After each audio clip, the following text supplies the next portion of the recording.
Assalamualaikum warahmatullahi wabarakatuh teman-teman. Nah, pada video apresiasi puisi yang ke-13 ini saya akan membahas tentang transformasi dua arah, yang mana pada kali ini transformasi dua arah dari sebuah karya fiksi menjadi karya puisi. Nah, langsung saja kita mulai pembahasannya. Transformasi dua arah pada karya sastra prosa fiksi ke karya sastra puisi dengan menggunakan struktur yang menambahkan dan menghilangkan kata yang ada di dalamnya. Seperti yang sudah kita bahas pada video sebelumnya, transformasi merupakan perubahan mengenai suatu hal maupun keadaan yang mengalami pergeseran nuansa sesuai dengan pikiran penyalinnya. Bentuk dari pergeseran tersebut menyesuaikan dengan perkembangan zaman sekarang, sehingga dapat disimpulkan bahwa dalam proses transformasi dua arah pada prosa fiksi, penyalin merupakan kunci utamanya. Nah, pada kali ini sebuah karya fiksi yang akan kita transformasikan yaitu sebuah cerpen menjadi sebuah puisi, yang mana cerita pendek atau cerpen merupakan karya fiktif yang ditulis hanya beberapa lembar saja. Cerpen bersifat subjektif dan di dalamnya ditulis sesuai dengan pikiran dari penulisnya. Pada kali ini kami mengambil sampel atau contoh, yaitu cerpen yang berjudul Mawar yang Tenggelam karya Dewi Mustika yang dijadikan ke dalam bentuk puisi. Nah, sebelum kita mentransformasikan cerpen ini, kita perlu memahami terlebih dahulu isi dari cerita pendek agar dapat mudah dalam melakukan proses parafrase tersebut. Baik, yang pertama yaitu sinopsis dari cerpen Mawar yang Tenggelam karya Dewi Mustika. Cerpen Mawar yang Tenggelam karya Dewi Mustika adalah cerpen yang diadaptasi dari cerita rakyat, yakni asal-usul Sungai Sorai, daerah Rokan Hulu. Cerpen ini mengisahkan sebuah keluarga yang dikepalai oleh seorang ibu yang menjadi tulang punggung bagi 4 orang anak perempuannya yang bernama Mawar, Melati, Dahlia, dan juga Kenanga. Singkat cerita, konflik pada cerita pendek ini bermula dari suatu sore ketika sang ibu pulang ke rumah dengan keadaan yang sangat lelah. Yang biasanya ketika pulang bekerja, putrinya yaitu Kenanga atau Melati selalu menyediakan segelas air putih ketika sang ibu pulang bekerja dari pagi hingga petang. Tetapi pada hari itu, putrinya tidak ada di rumah. Lalu sang ibu memanggil Dahlia untuk meminta tolong mengambilkan air minum untuknya. Namun Dahlia menolak dengan alasan ia harus pergi menimba air dari sungai untuk kakaknya Mawar yang ingin mandi. Ibu yang mendengar penolakan dan alasan dari Dahlia membuat ibu sangat marah. Alih-alih mengambilkan ibunya air minum, Dahlia lebih takut dimarahi kakaknya. Dengan amarah, sang ibu langsung berjalan ke arah kamar Mawar. Betapa kesalnya sang ibu yang melihat anak sulungnya itu sedang bersantai di kasur.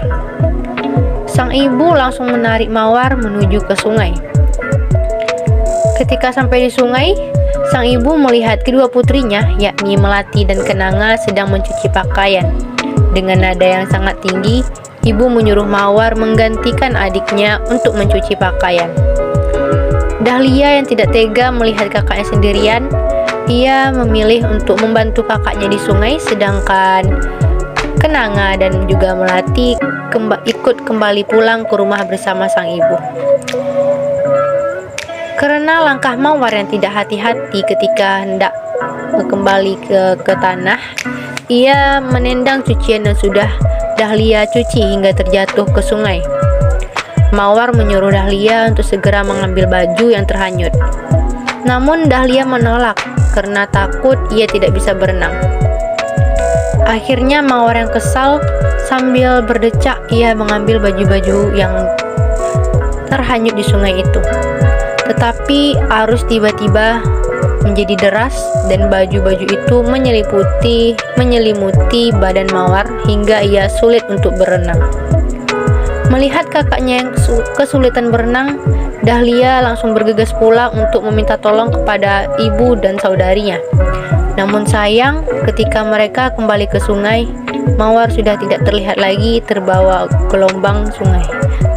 Lalu mereka semua bersedih. Baik, selanjutnya adapun langkah-langkah yang harus kita lakukan dalam mentransformasikan cerita pendek untuk menjadi sebuah cerpen, yaitu langkahnya yang pertama, menentukan cerita pendek yang akan kita analisis. Nah, pada kali ini kami menganalisis cerita pendek yang berjudul Mawar yang Tenggelam karya Dewi Mustika. Selanjutnya, baca keseluruhan isi dari cerita pendek tersebut. Nah, seperti yang sudah kita jabarkan tadi, itulah sinopsis yang telah kami sebagai penulis buat, sinopsis yang telah kami buat sendiri ketika setelah membaca karya cerpen tersebut. Yang ketiga, pahami amanat yang terdapat pada cerita, baik yang tersurat maupun tersirat. Amanat pada cerita pendek yang telah Mawar yang Tenggelam ini, kami mendapati amanat bahwa tidak boleh menjadi orang yang pemalas dan juga tidak menghormati ibu serta keluarganya. Selanjutnya, buat sinopsis dari cerita pendek tersebut. Langkah yang kelima, pilih ide-ide pokok yang nantinya akan dijadikan sebuah puisi. Dan yang keenam, terakhir, menciptakan puisi. Nah, selanjutnya ini merupakan karya puisi dari transformasi cerita pendek yang berjudul Mawar yang Tenggelam. Ini kami sudah membuat sebuah karya puisi yang berjudul Dara Berhati Tunanetra. Bacakan puisi Dara Berhati Tunanetra karya Rihanaya Sabila dan Atiyah Takila Rifah. Langit mendung mengiringi langkah ibu, hujan keringat basahi dirimu. Dengan tulang punggung yang tak perlu dibantu, menjadikan hatimu kuat penyayang kalbu. Darah sibuk mempersolek wajah, namun lupa mempersolek marwah. Pikiran terhanyut di bawah ombak, membantu ibu hatimu tak tergerak. Segelas air diminta ibu yang lelah, batahan pahit yang kau jadikan hadiah. Apapun yang telah engkau lakukan, maka siaplah engkau mendapat balasan. Nah, kita akan membahas satu persatu bait pada puisi yang telah kami buat ini. Yang pertama, langit mendung mengiringi langkah ibu, yang mengartikan bahwa ibu yang telah dari pagi hingga petang telah bekerja dengan keras. Hujan keringat basahi dirimu, yang menggambarkan bahwa ibu yang sudah bekerja itu begitu kelelahan, seperti yang sudah digambarkan oleh pengarang cerpen bahwa sang ibu selalu bekerja dari pagi hingga petang dengan tulang punggung yang tak perlu dibantu, yang mana kita tahu sang ibu merupakan tulang punggung keluarga yang ia bekerja sendiri tanpa dibantu oleh anak-anaknya, kecuali dalam pekerjaan rumah seperti mencuci pakaian dan lainnya. Menjadikan hatimu kuat penyayang kalbu. Nah, dalam sinopsis yang telah kami sampaikan tadi, bisa kita bayangkan bahwa sang ibu meskipun anaknya jarang membantu, ia masih tetap menyayangi keempat anaknya tersebut. Darah sibuk mempersolek wajah, namun lupa mempersolek marwah. Ini kami ambil dari sifatnya si tokoh utama, yaitu Mawar. Ia tidak ingin membantu orang tuanya, ia lebih mementingkan untuk merawat dirinya, sehingga Dara sibuk mempersolek wajah. Ia sibuk untuk menata dirinya, penampilannya, namun lupa untuk menata marwahnya ataupun sifatnya, kepribadiannya menjadi lebih baik lagi. Pikiran terhanyut di bawah ombak. Nah, kata pikiran terhanyut di bawah ombak ini kami menggambarkan bahwa pikiran si Mawar, tokoh utama ini, sudah hilang di bawah ombak. seperti sudah hilang, terbawa dengan pikirannya yang entah kemana. Sehingga kata ombak di sini kami mengambil inspirasi dari ombak sungai yang telah yang telah membuat si mawar ini tenggelam. Membantu ibu, hatimu tak tergerak. Seperti yang kita tahu bahwa si mawar ini salah satu anak dari sang ibu, satu-satunya anak dari sang ibu. Ia merupakan anak sulung, namun ia tidak pernah membantu sang ibu dalam bekerja. Segelas air diminta ibu yang lelah. Nah, ini merupakan gambaran dari cerpen yang mana konflik utamanya ketika sang ibu meminta segelas air minum kepada anaknya ketika setelah pulang dari bekerja dengan keadaan kelelahan. Batahan pahit yang kau jadikan hadiah. Batahan pahit yang sini kami mengartikan sebagai balasan dari sang Dahlia yang menolak dengan alasan yang lain, yaitu ia lebih mementingkan kakaknya daripada ibunya. Apapun yang telah engkau lakukan, maka siaplah engkau mendapat balasan. Nah, seperti yang kita tahu, apapun yang kita lakukan di dunia ini, maka kita akan mendapatkan balasan dari apa hal yang kita kerjakan.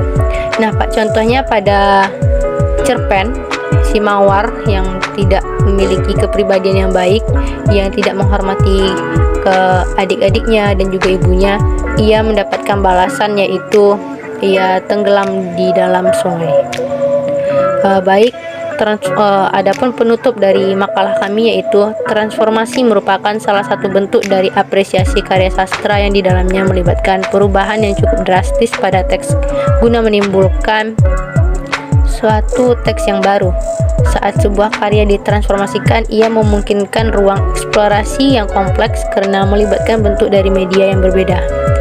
Pada cerita pendek Mawar yang Tenggelam mengandung pesan moral mengenai konflik yang dialami oleh seorang ibu, sehingga dapat menimbulkan sebuah perubahan karya melalui langkah-langkah yang sudah disebutkan di atas. Selanjutnya, rekomendasi.